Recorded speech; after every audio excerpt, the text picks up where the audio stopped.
Ganito yung mga boss, i-share ako about dito sa ating SP5 na mugs ng RCB. Napakaganda nung SP5 na RCB mugs. Alam mo bakit? Dahil nag-in-place siya nitong ating disc, front and rear. Kumbaga, saktong-sakto sa dun sa ating mugs.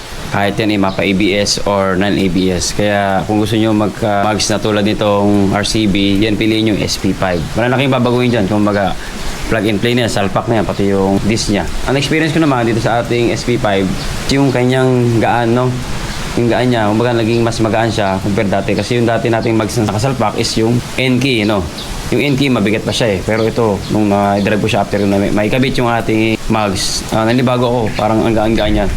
Then, maganda yung takbo niya, kumbaga talagang makita nyo yung free wheel niya. Kapag tinesting natin yung free wheel niya, napakaganda. Kung walang sayad, kumbaga saktong-sakto siya, yung build niya talagang akmang-akma dito sa ating WinRx. Yun lang mga boss, at kung may tanong pa kayo, pwede nyo kayong mag-comment dyan sa baba. Sana nakatulong.